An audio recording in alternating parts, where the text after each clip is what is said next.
सबसे पहले आप सभी को 14 अप्रैल डॉक्टर भीमराव अंबेडकर संविधान निर्माता, समाज सुधारक, नारी उद्धारक बाबा भीमराव अंबेडकर की जयंती की हार्दिक बधाई। आज हम उन महान शख्सियत के बारे में अपने विचार रखेंगे। डॉक्टर भीमराव अंबेडकर भारत रत्न से सम्मानित बाबा साहेब, जो भारत के संविधान के निर्माता जाने जाते हैं। उनकी जीवन बहुत कठिन रही, बहुत संघर्षमयी रही। वो शख्स जन्म से गिरे तो वैसे गिरे कि 5 साल की उम्र में अपनी माता को खो दिया। जीवन भर ममत्व के अभाव में जिया। बालकाल में थे तो माता चली गई।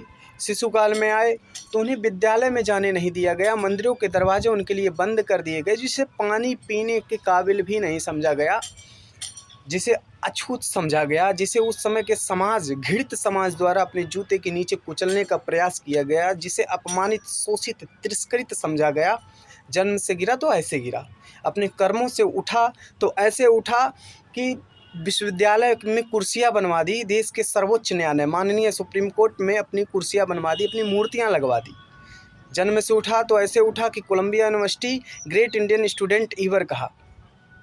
जन्म से उठा तो ऐसे उठा कि एमए, पीएचडी, एलएलडी, डीएससी सहित 32 डिग्रियां ले ली, जो कि उस समय भारत नहीं पूरी दुनिया में किसी के पास नहीं थी। और संविधान सभा जो संविधान का निर्माण कर रही थी, उनमें भी किसी के पास नहीं थी।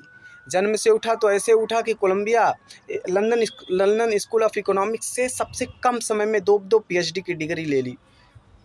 जन्म से अपने, और गजब तो तब हुआ जब यूनाइटेड नेशन, जो पूरी दुनिया का लीड करता है दोस्तों, कहीं भी पूरी दुनिया को लीड करने वाला यूएन ने होता है, संयुक्त राष्ट्र संघ, जो विश्व युद्ध के बाद बना था। यूनाइटेड नेशन ने कहा this person is a symbol of human rights. ये था बाबा भीमराव अम्बेडकर का जलवा। कर्म से उन्होंने अपने जन्म के पाप को, अपने जन्म के जो काली परछाई थी, जो दाग था, जो धब्बा था, अपने कर्मों से उन्होंने उसको धुल डाला, उसको मिटा डाला। ये था बाबा भीमराव अम्बेडकर साहब का जलवा।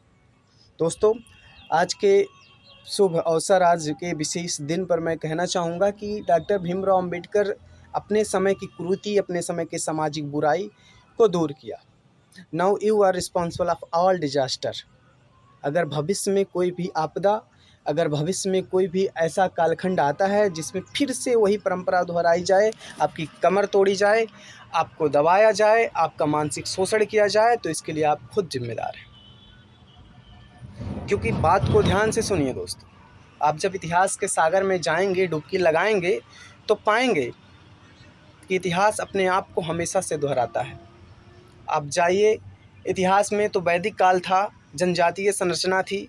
वैदिक काल के बाद धीरे धीरे मौर्य साम्राज्य आता है, जिसमें चक्रवर्ती, चंद्रगुप्त, मौर्य सम्राट, अशोक सारे होते हैं। तो ये सब इंडिया को यूनाइट करते हैं। फिर उसके बाद फिर क्षेत्रीय विभाजन हो जाता है, फिर टुकड़ों में भारत बंट जाता है।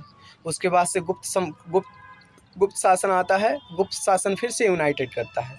गुप्त शासन के बाद फिर धीरे धीरे क्षेत्रीय विभाजन हो जाता है। उसके बाद मुगल काल आता है। मुगल काल के बाद से फिर मुगल का विघटन होता है, फिर अंग्रेज आ जाते हैं, क्षेत्रीय विभाजन हो जाता है। फिर हमारा संविधान बनता है, और सरदार वल्लभ भाई पटेल, जिन्हें लौह पुरुष भी कहा जाता है, उस समय लगभग 500 से 500 या 550 तक रियासतें थी, उनको यूनाइट किया। तो इससे आप क्या सीख रहे हो? मेरे कहने का इसके पीछे का आशय यह है कि इतिहास अपने आप को दोहराता है, दोहराते हुए आया है। तो दोस्तों, आपदाएं आई हैं, आपदाएं आएंगी, इसके लिए आपको सज्ज होना पड़ेगा। आपको खुद अपने समाज में देखना होगा, अपने आप से पूछना होगा, अपने घर परिवार, अपने देश से पूछना होगा कि आज का जो सदी है, आज 21वीं सदी में हमने अपना अंबेडकर तैयार किया, हमने अपना सरदार वल्लभ भाई पटेल तैयार किया कि नहीं। क्योंकि उन लोगों का जब समय था, उन लोगों ने अपना 100% किया। अपना डॉक्टर भीमराव अम्बेडकर और महापुरुष अपने पूरा जीवन ही कुर्बान कर दिया इन्हीं सामाजिक कुरीतियों को दूर करने के लिए। लेकिन उन्होंने अपने समय पे किया। और क्या आज के समय पे बुराई नहीं है? या मान लीजिए नहीं है, तो क्या भविष्य में नहीं आएंगी? इतिहास चीख चीख के कह रहा है कि भ्रम में मत जियो। आपदाएं आई थी, आई हैं, और आएंगी भी। तो चीज़ें अपने आप को दोहराएगी। लेकिन हम अगर पढ़ रहे हैं, हम अगर शिक्षित हैं, तो इतिहास से हम सीखें कि हम ऐसा ना होने दें। इसके लिए हमें अपने युग का युग पुरुष तैयार करना पड़ेगा। हमें हर गांव में, हर क्षेत्र में, हर ज़िले में, हर राज्य में एक अंबेडकर, एक सरदार वल्लभ भाई पटेल, एक भगत सिंह, नेता सुभाष चंद्र बोस जैसे महापुरुष को तैयार करना पड़ेगा, क्योंकि अब तो वो नहीं है। तो अब अगर फिर से कुछ होगा तो वो नहीं आएंगे बचाने, हम में से, आप में से ही कोई ना कोई को आगे आना पड़ेगा, आगे बढ़ना पड़ेगा। तो दोस्तों, आज के इस विशेष दिन पर मैं रिक्वेस्ट करूंगा आप सभी से कि आप अपने समाज से, अपने आप से पूछिए। वो युग पुरुष, उनका नारा ही यही था, शिक्षित बनो, संगठित बनो, संघर्ष करो। आप अपने गांव में, अपने परिवार में, अपने समाज में देखिए कौन शिक्षित बन रहा है, कौन संगठित हो रहा है। संघर्ष के नाम पे तो शून्यता है। अगर मेरी बात से सहमत ना हो तो आप दिखाओ आपके समाज में कौन MBBS है, कौन डॉक्टर है, कौन IIT खड़गपुर से, IIT मुंबई से कौन कर रहा है, कौन डिस्ट्रिक्ट मजिस्ट्रेट है, कौन IPS है, कौन DIG है, कौन IG है, कौन सुप्रीम कोर्ट के चीफ जस्टिस है। चीफ जस्टिस का लोकल लेवल का कोई जज बता दो, कोई नहीं है। समस्या कहाँ है? समस्या को समझिए। हम लोग क्या किए ना, जैसे डॉक्टर भीमराव अंबेडकर, बुद्ध या महापुरुषों के जो विचार थे ना, जो ओरिजिनल उनका थॉट था, उसको हम लोग मैनिपुलेट कर दिए। और जैसे इतिहास में होता आया है, सदियों से होता आया है कि जो शिक्षित वर्ग होता है, जो बौद्धिक वर्ग होता है, जब उसके हाथ में सत्ता आती है तो अपने निजी स्वार्थ के लिए ओरिजिनल चीज़ को मैनिपुलेट करके उसमें फेक चीज़ें डाल देता है। क्योंकि आप जब पढ़ेंगे इतिहास तब इस चीज़ को जानेंगे। उसी तरीके से हमारा समाज भी कर रहा है। हम बुद्ध के विचारों को, अंबेडकर के विचारों को मैनिपुलेट कर दिए। उनका विचार जो मूलतः, जैसे कि आज विशेष दिन है, मानता हूँ, आज का दिन उत्सव नहीं महोत्सव बनता जा रहा है, बनना भी चाहिए, क्योंकि वो पुरुष डिजर्व करता है ये चीज़। लेकिन अपने आप से पूछो कि आज का विशेष दिन है तो इसका मतलब ये थोड़ी हुआ कि आप गांजा पियो, आप दारू पियो, आप नाचो। उनके जन्म पर आप डांस करते हुए जा रहे हो, उनके आदर्श के, उनके विचारों का ना प्रचार कर रहे हो ना प्रसार कर रहे हो। एक तो हमारा देश इस मामले में इतना अग्रसर हो गया है कि पहले जो चीज़ें बंद कमरे में होती थी, जो प्राइवेट पार्ट था जीवन का, जो कोठिया, जो वेश्यालय में होता था, वो आज तो खुलेआम पे इंस्टाग्राम पे हो रहा है। नचनियाँ बन रहे हैं, लोग नाच रहे हैं, गाना गा रहे हैं। दोस्तों, लिसन मी केयरफुल्ली, ये उनका विचार नहीं था। उनका विचार इन सब से बहुत ऊपर था, बहुत परे था। अगर उनका विचार ये होता तो उस समय की जो जटिलता थी वो दूर ना कर पाते।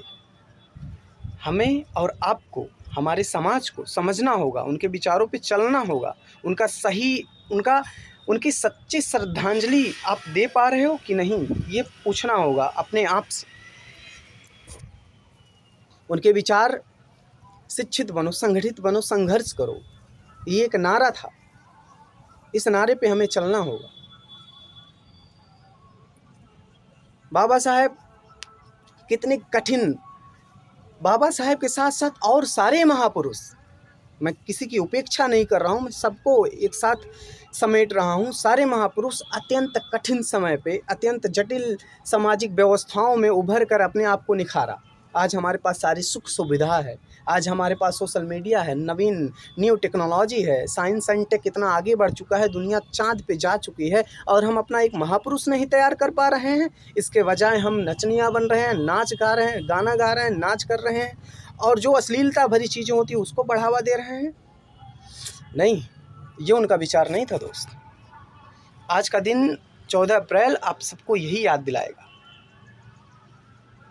इसके साथ आज के विशेष दिन पे मैं एक प्रस्ताव रखूँगा दोस्तों, कि आज 14 अप्रैल है तो आज बहुत सारे छोटे से तबके से लेके बड़े बड़े नगर पालिका, बड़े बड़े राज्य तक, पूरे जिला और राष्ट्रीय लेवल तक ये मनाया जाएगा। लेकिन हम एक गांव से स्टार्ट करते हैं। मेरा प्रस्ताव यह है कि किसी भी गांव में कार्यक्रम होता है, उस कार्यक्रम के लिए चंदे जुटाए जाते हैं, लोग अपनी क्षमता अनुसार चंदे देते हैं।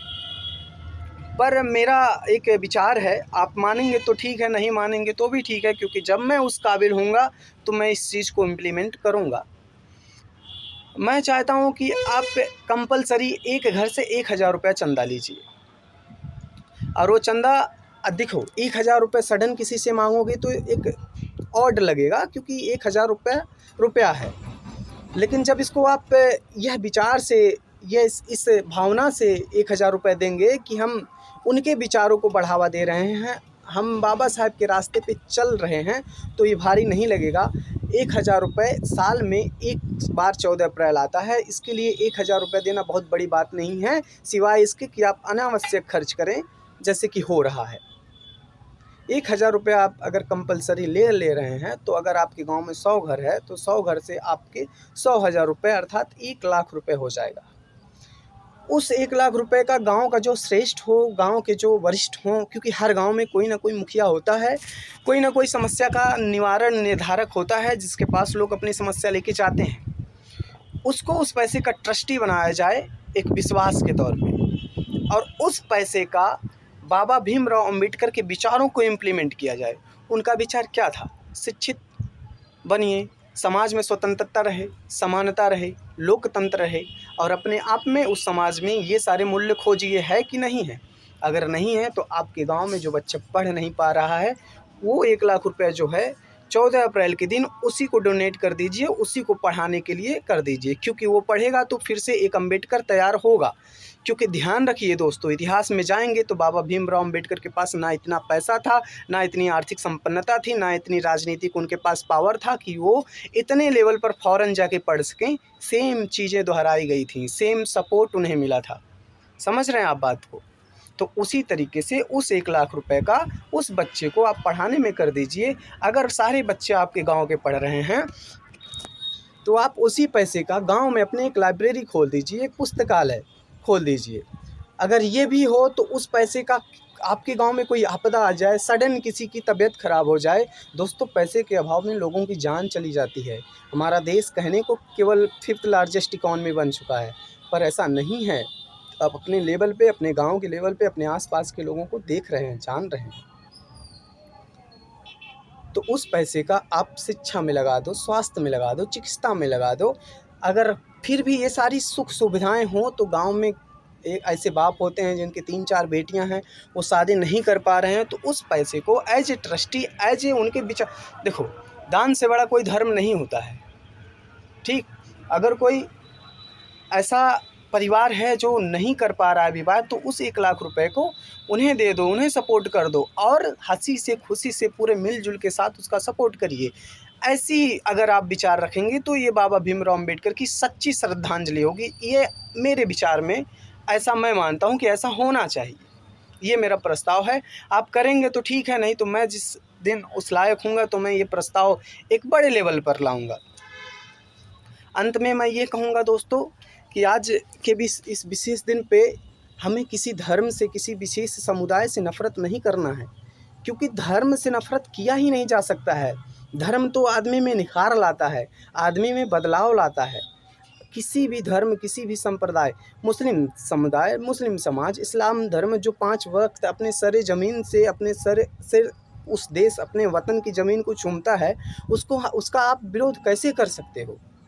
हिंदू धर्म, संत सनातन धर्म, पुरातन धर्म, इसका आप विरोध कैसे कर सकते हो? वेदांग, उपवेद, आयुर्वेद, ज्योति शिक्षा, कल्प, निरुक्ति, ये सारे वेद हैं, उपनिषद हैं, पुराण हैं, इन सब को आप पढ़िए।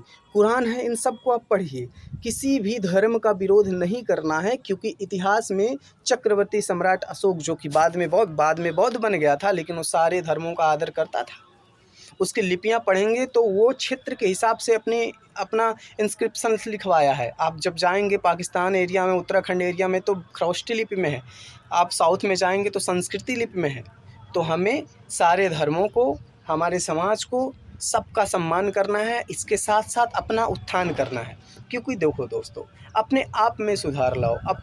देखिए, अगर कोई फूल है, उसकी महक से लोग खुद आते हैं, फूल नहीं बुलाता है। नदी के पास प्यासा खुद जाता है। तो हमें अपने आप को नदी बनाना है, अपने आप में एक महक लानी है, अपने आप को निखारना है, जिससे लोग खुद अट्रैक्ट हों। समझ रहे हैं? तो हमें किसी का भी बुराई, किसी भी धर्म, किसी भी समुदाय का बुराई नहीं करना है। सबको एक साथ, एक सम्मान में लेके चलना है, क्योंकि भारत प्राचीन समय से ही विविधता रहा है, इसमें विविधता पाई जाती है। भारत यूनाइट है, लेकिन एकता में, विविधता में एकता है भारत में। ठीक है।